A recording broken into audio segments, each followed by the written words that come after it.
Hello, ladies and gentlemen. Welcome back to another episode of China 101. This time around, we are focusing our attention between China and Russia. Now, we all know that Russia has played a really big role in recent years for the United States. We have, the Russia Gate, how a lot of people claim that Trump is a Russian spy, a bunch of stuff. But but we but given that the United States and Russia is in a hot relationship, what about the relationship between China and Russia, and what is the history behind the Russia and China relationship?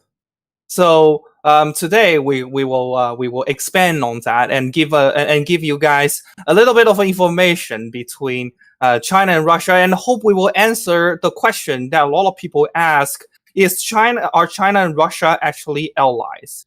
Now, to answer the question right off the back, China and Russia are not allies. It's really that simple. They are not allies, and the reason why they are not allies is because there's no alliance treaty. There's no alliance treaty. When you look at the world, when you look at the world, like the NATO nations are allies because they have the North Atlantic Treaty, an organization treaty. There's a treaty right there, and there's specific clause in that treaty that dictate what each member are doing and supposed to be doing, and how much money they should contribute to their military expenditure to maintain NATO's firepower. And also, when we look at history, we also have the Warsaw Pact, which was established by the Soviet Union after World War II, and that is also an alliance treaty between the Soviet Union and the Eastern Bloc. Each member have really specific duties.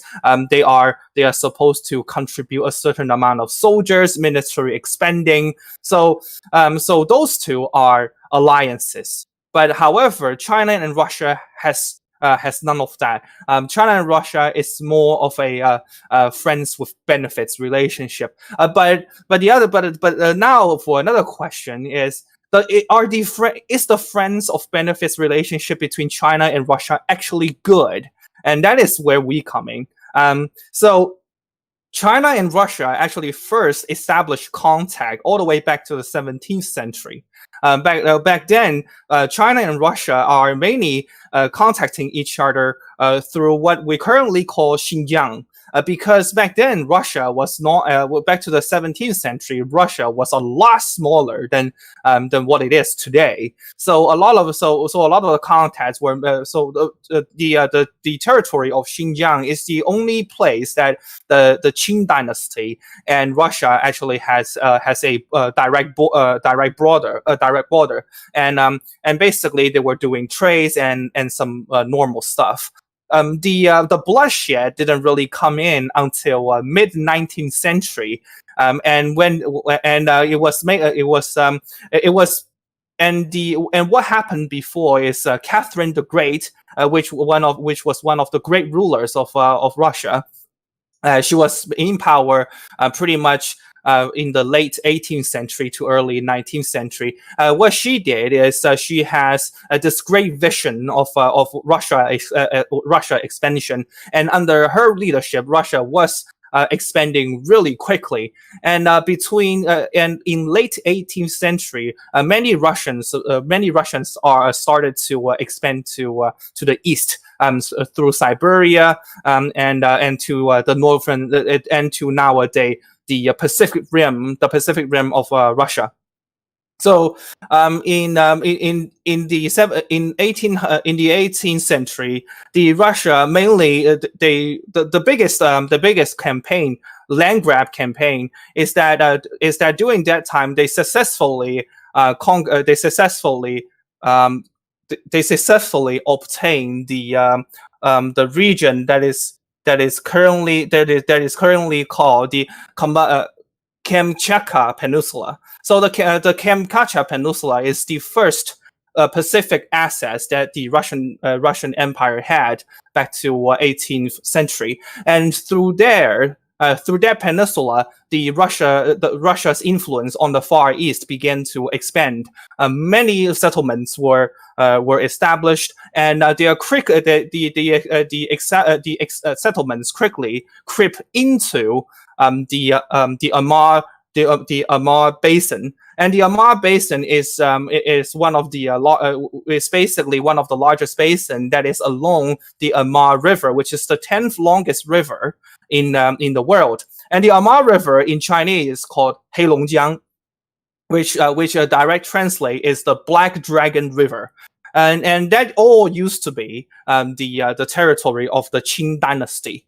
And however, that the entire half of Amur Basin was handed over to the Russians in the mid 19th century, and the reason was because during 1850 to 1864, the Qing dynasty was heavily fighting the Taiping Tianguo rebellion. And a lot of the soldiers were used to fight the rebellion, and also during the same time, China was also losing the first Opium War with the British Empire.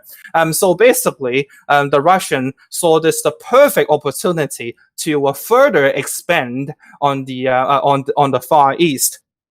And that's when Russia's Far East governor, whose name is Nikolai Muraviv, he basically organized all of the settlers in the Far East and gather approximately 10,000 Russian troops, and he invaded the Amur River basin. And because the Qing dynasty had pretty much no troops and no time to deal with the Russians, because they were fighting both the Taiping Rebellion and the Second Opium War, basically the Russians said, "Hey, we are already here, and our army here is massive. There's no way you can defeat us. So why not we sign a treaty, and you don't need to, and then we promise you we will not move an inch forward." So given that the Qing dynasty was in a dire situation, the Qing dynasty had no choice but to sign the Treaty of Aigan in 1858. And after the Treaty of Aigan was signed, pretty much the entire northern portion of the Amur River basin was handed over to the Russian Empire. And within this territory, it was one of the biggest northern city that Qing dynasty used to have, which is called Haisen Wei. And Haisen Wei is now, and as part of the treaty, that city was also handed over to the Russians. And Haisen Wei is now called Vladivostok. So and Vladivostok remained as currently the largest city in the Russian Federation on the Pacific Rim, the largest city, and it is also now the HQ headquarters for Russia's Pacific Fleet. So that was the first time that the Russians took a huge chunk of land from the Chinese people. And however, the land grab didn't actually stop there. In the late 19th century to early 20th century, Russia continued to take lands and take lands from the Qing dynasty or through illegal occupation. And the most significant one is the port of Arthur, which in Chinese is called the port of Lusun. Which was occupied by Russia for a really long time. So after the Qing dynasty lost the Sino-Japanese War, which happened in 1898. And after the treaty, the Treaty of Shimonoseki was signed, which basically Qing dynasty have to gave Japan a huge chunk of land in which is the current day Manchuria. Which included the port of Arthur, which is Lushungang. But however, there were a lot of other Western powers in the Manchu area, which include Russia, Germany, and France. So So these three Western powers are not happy with Japan gaining so much ground in the Manchuria region. So what the Russian did is the Russians went to the French and the Germans and said that, hey, why don't we work together and we kick the Japanese out of Manchuria, and we took what the Japanese had took from the Chinese for us. So basically, the Russian and the Germans and the French did a triple intervention on the Japanese, and of course, Japan as one nation does not have the firepower to fight three Western powers at the same time. So a large portion of the land that was given to Japan was forced to hand it over to the Russians, the French, and the Germans. And of course, after Russians and the Germans and the French took what the Japanese had took from the Chinese, they obviously didn't give those land back to the Qing dynasty, and immediately Russia started to put heavy forces in the port of Arthur, which is the Lusun port, and of course, the Japanese took this as a huge humiliation, and this is actually the reason for what later happened is the Russian-Japanese War, which Japan ended up winning. Of course, gaining the port of Arthur is a huge win for the Russian Empire because the Tsar Nicholas, which is Tsar Nicholas II, which was then the emperor of Imperial Russia, believed that port of Arthur is a vital asset for Russia in the Far East, and the reason is really simple: is because the port of Arthur has warm waters, and the ocean never freezes. But however, that is not the case for Vladivostok. So during some winter time, the ocean of Vladivostok will get frozen, and somehow the ship will not be able to get out. But that is not the case for the port of Arthur or the port of Lusun. And of course, immediately after that, you have heavy Russian troops presented, and then the Russians started to build heavy defenses at the port of Lusun. So, however, the Russian occupation of the port of Lusun goes long into the 20th century, because after World War II started, Japan started the full invasion of China, and Japan took over the entire Manchuria area, including the port of Lusun, and so the port of Lusun, from the beginning of World War II until the end of World War II, was occupied and operated by Japan. However, in July 1945, approximately 2 months in June 1945, approximately 2 months before the surrender of Japan, the Red Army from the Soviet Union started a full invasion into Manchuria, and basically they obtained decisive victory over Imperial Japan. So a big portion of Manchuria was occupied by the Soviet Union, was not returned back to the Chinese people, and that also and this huge chunk of land also included the port of Lusun. So it was not until 1955 when 1955 came, that was when the port of Lusun was finally returned back to the Chinese people from the Soviet Union. Of course, the Soviet Union, we always said that the Soviets were commies and the Chinese were also commies. So commies and commies, they are really good friends. That is also not true, because in 1934, 3 years before Japan's full invasion of China, the Soviet Union carried out a big invasion campaign against the Chinese people, and that happened in what we know currently as the territory of Xinjiang. Back then, there was a big warlord. His name is Shen Shicai. Mr. Shen Shichai has been a warlord in around the Xinjiang province for more than a decade, and the Russians always wanted a piece of Xinjiang, and to further expand the influence of the Soviet Union back then.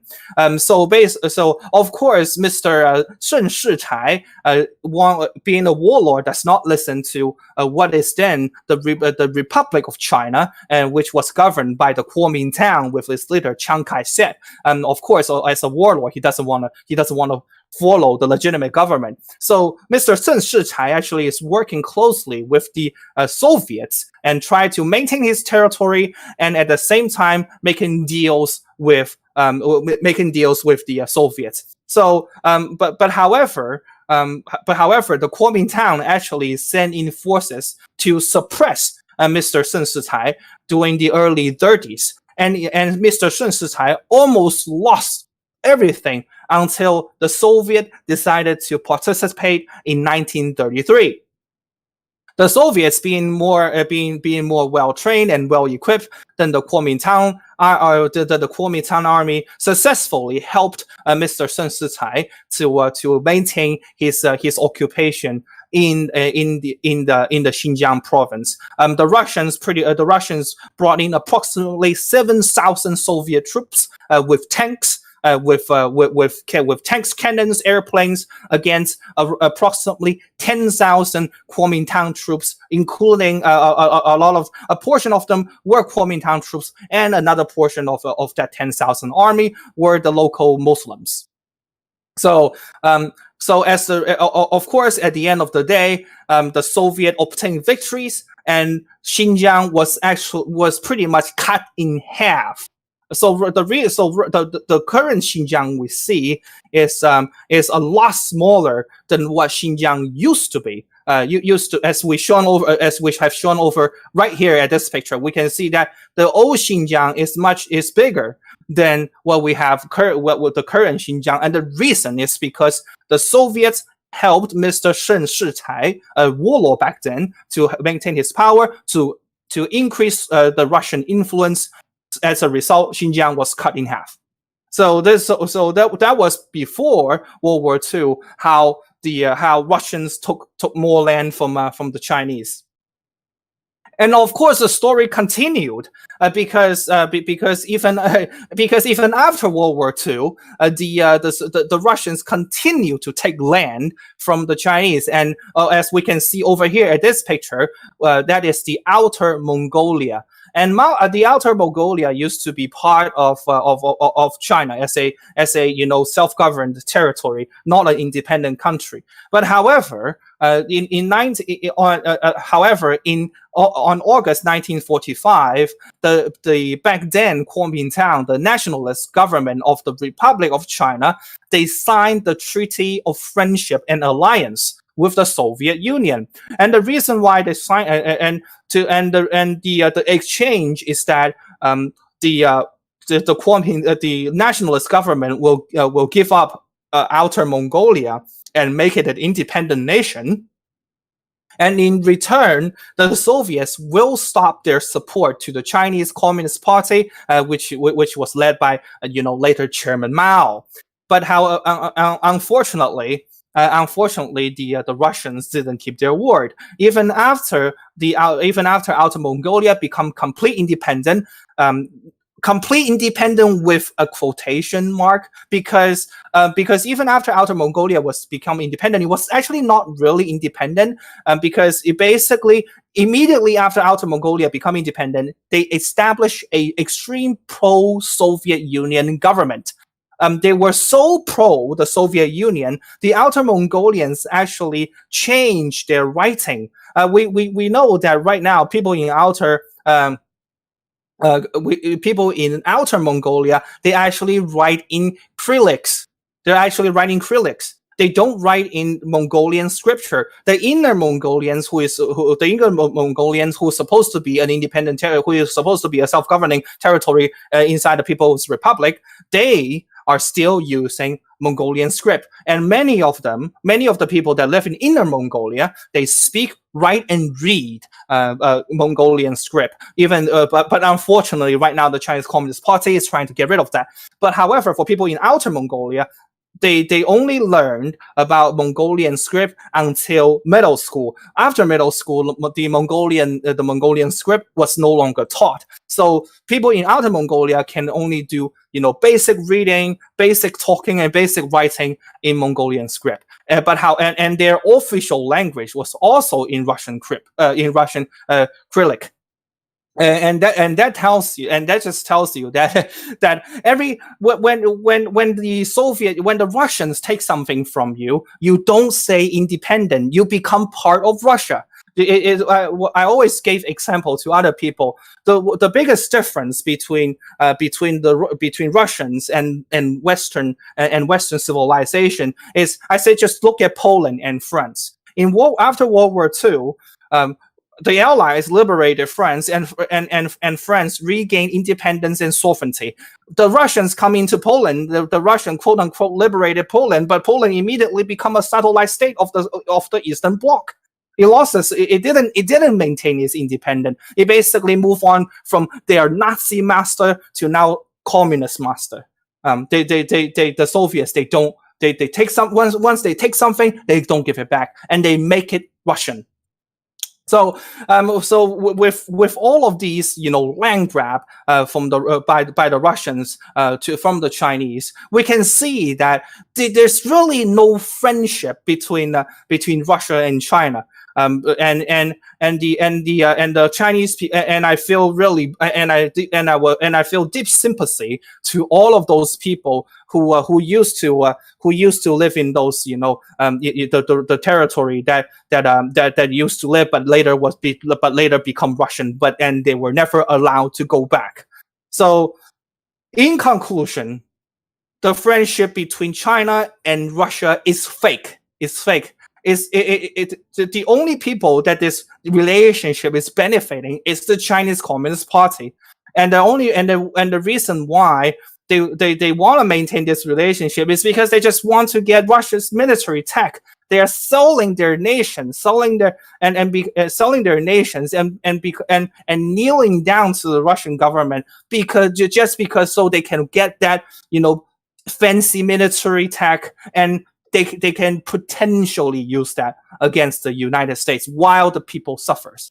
So that is all. That is my presentation today regarding the friendship of the fake friendship between China and Russia. And now I'm open to questions.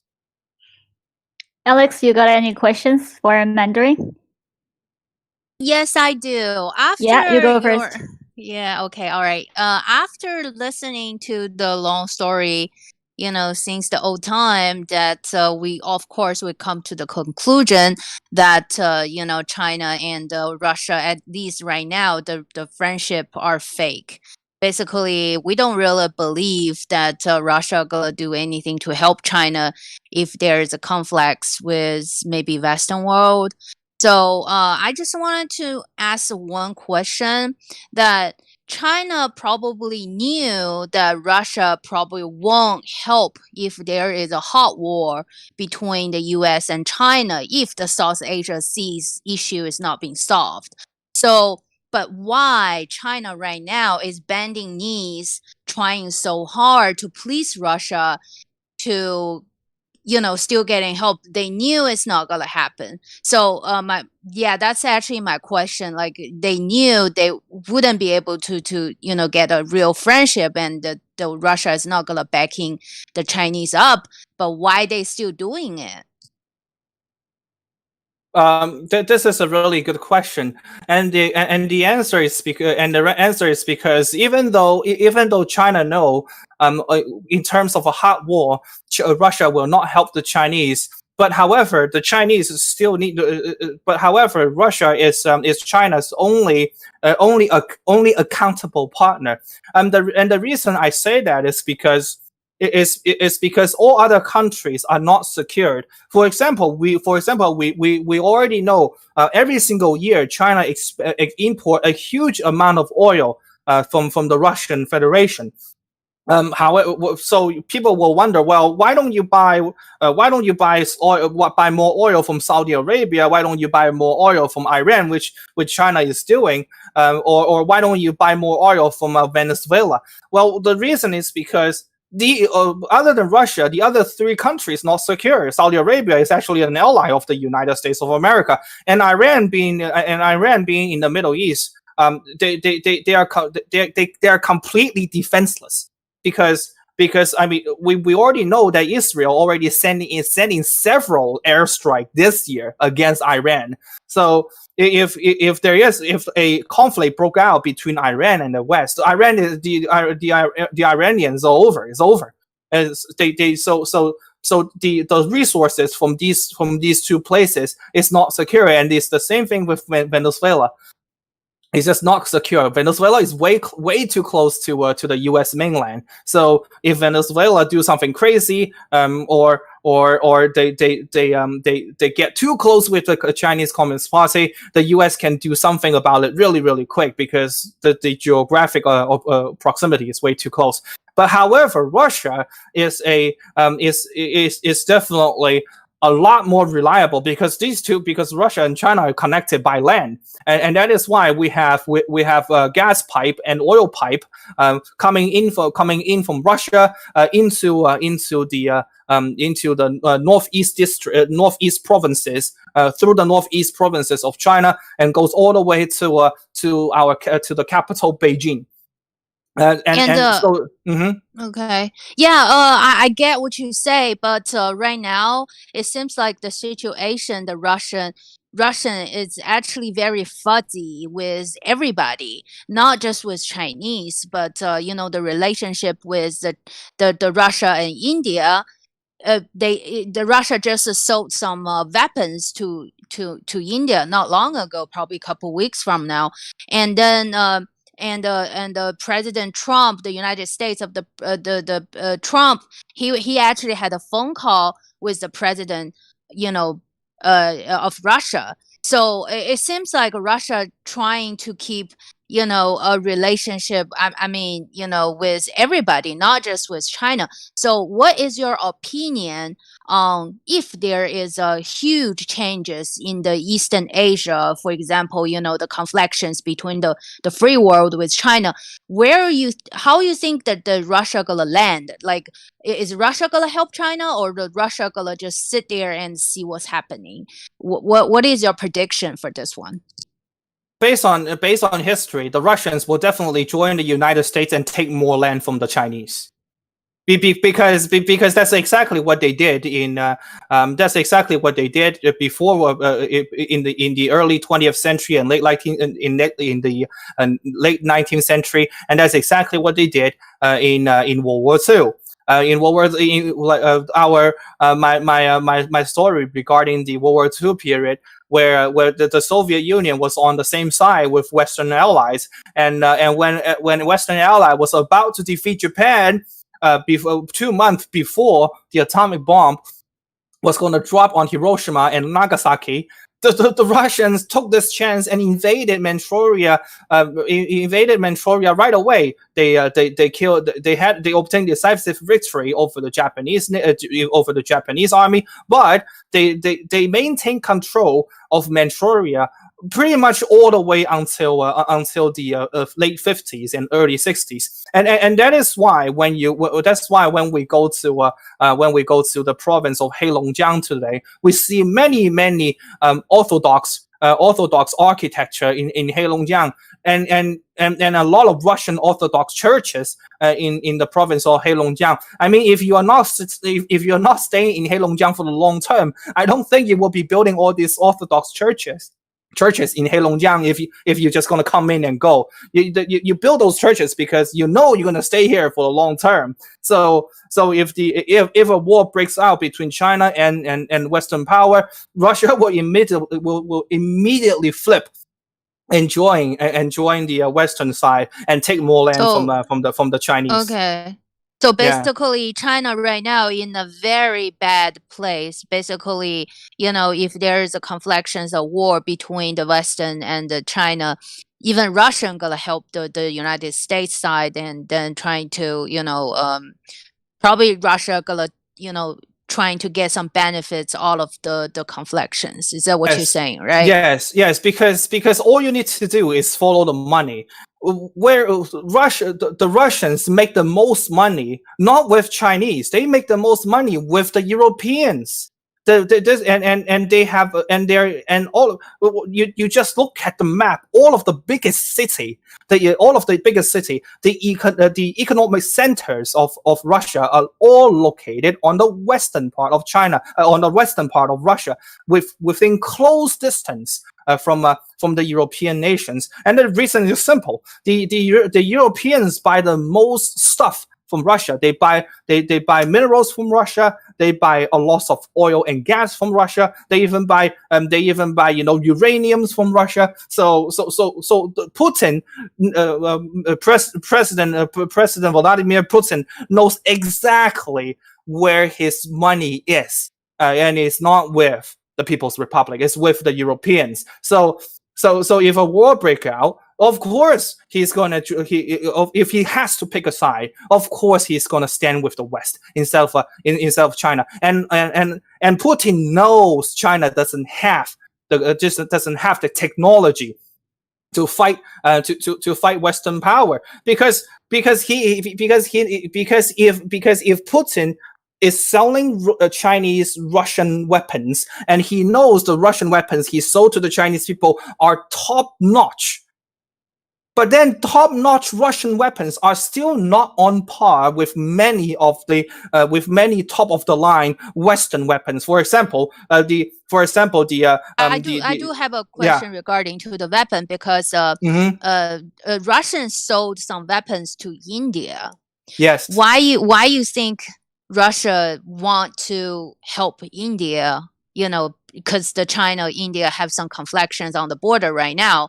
So why you think Russia is making this move? Is Russia wanted to be friends with, pick a side really, to be with India on this matter? In terms of weapons, in terms of selling weapons to India, it is all about money. And when it comes to buying weapons, India is a much better customer than Russia, than the People's Republic. And the reason is really simple: because previously Putin sells some fighter jets to the People's Republic, and then what did the Communist Party do? They immediately they immediately took the jets apart, and then make all of these illegal copies of Russian weapons. Of course, that's going to anger. Mr. Vladimir Putin, because you don't want to sell your customer a product and then the customer pick it apart and then build a product of their own, and then your customer starting to be your competitor. That's not what Putin wants. India, on the other hand, never does that.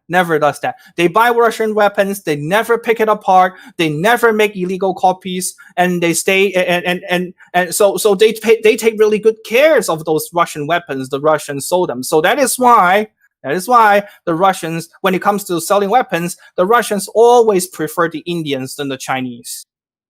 I see. Okay, thank you. That's all I want to ask. Yeah, I think it's just from one of our audience. He mentioned that what the reason why Russia did it, like selling weapon to India, is not necessarily to really sincerely help India, because Russia just want money. And I agree with that part. And of course, when we're talking about the relationship between different countries, it's never about simply about money or things like that. It's just they always think about their own benefits, their own interest in this. For example, from my point of view, I think Russia did it not only because for the money, but also for want to mess up with, to raise up another problem for China, so that all the attention would be gathering on China, so that somehow the president in Russia could do their own business. Like they don't have the attention, but they can do whatever they want behind this curtain. But that's not my question. So I got a question for you, Mandarin. So you guys have been spending a lot of time on why Russia did this and why Russia did that. So I just want to drag a little bit attention to China part. And the first question that I have is how would you respond, or how would you help the people in mainland China to understand that the relationship between China and Russia is not as perfect as they think, because that's they've been educated for a long time, right? A lot of people have this illusion that Russia is on our side. It's like a big brother or something. So on how are we gonna like make more people to understand that's simply not the truth? What would you do, or what do you think we can do to help with that? So that's my first question. Thank you. I think the only way to overcome ignorance is through education, and this is why we have channel like this one to expose the truth. To expose the truth relationship between Russia and China, and we try to wake people up that what the Chinese Communist Party is telling you about the Russia-China relationship is a complete lie. It's a complete lie. So, but however, eventually, in order to make more people wake up, there's nothing we can do other than taking down the firewall. Because right now in China, you open your television, you go on the internet, it's all government news, and all of the all Chinese government news is pro-Russia. It's pro-Russia, and so the only way to educate the ignorance is to take down the firewall. Yeah, definitely. And so another question is like, so what do you think? Why it didn't happen, although this is not really necessarily related to the relationship between China and Russia, but I just got a question. Like last time in our episode 3, we were talking about the Tiananmen Square massacre. Whoever interested in this topic, you can find our latest episode last time, episode 3 on Tiananmen massacre. So my question was like, so why the everybody knows that this dissolution of the Soviet Union happening in 1991. So why it didn't happen in China? The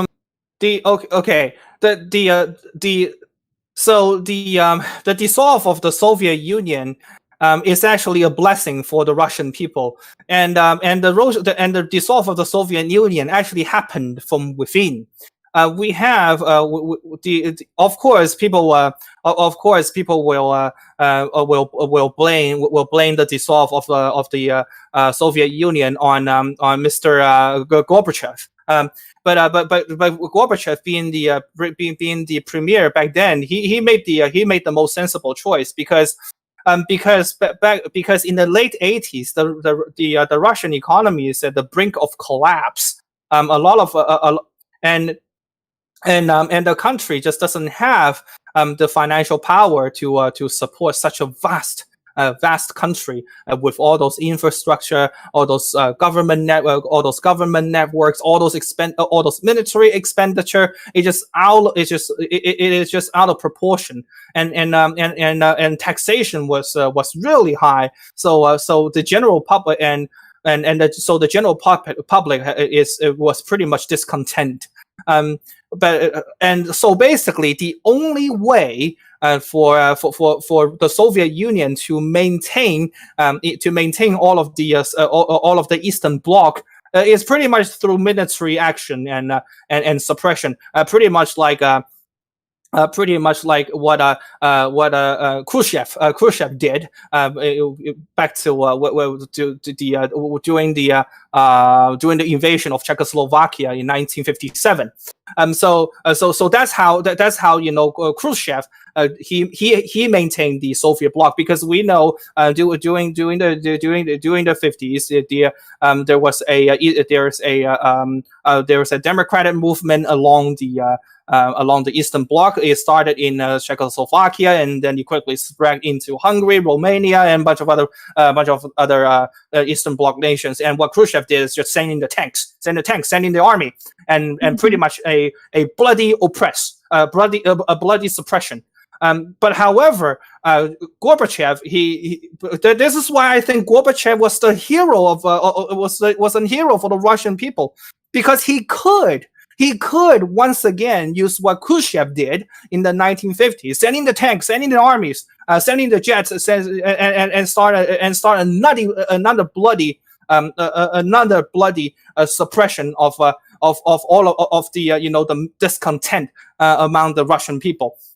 But he didn't choose that. He chose to dissolve the Soviet Union because the financial abilities can no longer maintain the country. And of course, doing right before the dissolve of the USSR, the people in the military, the Russian military actually wanted to stage a coup against the Gorbachev government, but and they try to surround I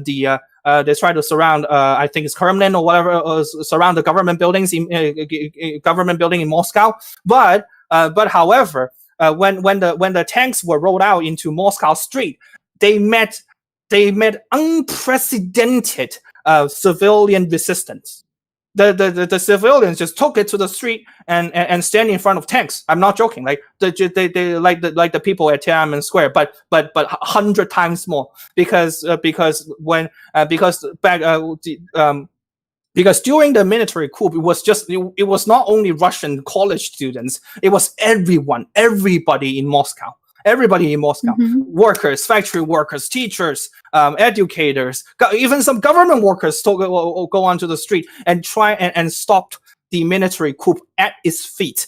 And you have at the top of the government, Gorbachev, choosing the peaceful way to solve this problem rather than sending tanks and armies to have another bloody suppression.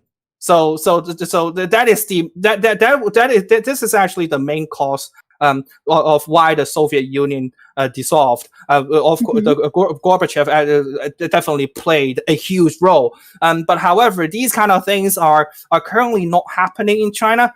We have the secretary of the party, Mr. Xi Jinping, right there. What he thinks about all day is how to conquer the entire world. Not like Gorbachev. He would rather sacrifice the unity of the USSR to avoid another bloodshed. Okay, thank you very much. And that brings me to the last question for you, and also helped our audience who just came in to understand. So we know that this China 101 is just like a bridge that we hope to have the effect of a bridge to connect the Western world and China to know how Chinese people real think about, not the propaganda that made by the CCP that's spreading the wrong information in the Western world. So from this episode only, we have been talking about the relationship between Russia and China and why we're not allies. So what do you hope the Western to gain, or what do you hope the Western, like our audience, to understand from our show today specifically? So our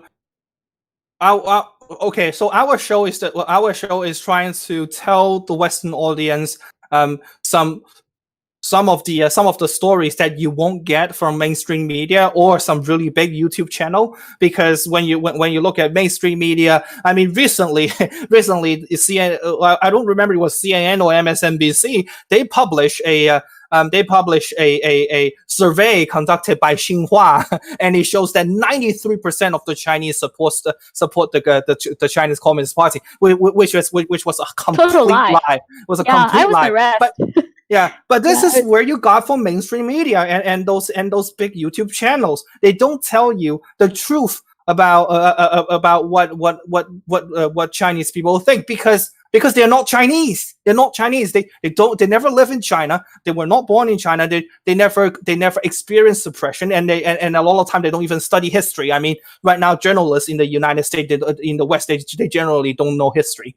So what we hope to do over here is to tell you what you cannot hear from the mainstream media and big YouTube channel, and I think deplorables like us we can actually tell a more realistic story compared to the big medias and big YouTubers. Yeah, that's what whistleblower movement is all about, right? Only the truth and truth only. Okay, so I guess that's all my question for today. And you can wrap up with your show. Okay, well, thank you guys for tuning in once again to China 101. Tune in once again the next time at the same time, and we will see you in a week. Thank you for tuning in. Bye bye. Okay, so that's all about today's TNT China 101. And so here we want to have in an advertisement for tomorrow's show, TNT Daily English News Report. So we hope that you guys could tune in at 10 a.m. or 10 p.m., whatever the time zone you're living. But by Beijing time, it's 10 a.m. in the morning. So we are going to bring you the latest news, shocking news, not only in China, but also the worldwide. So that's a little advertisement. And thank you for watching. And don't go away because we're going to chat in Chinese later.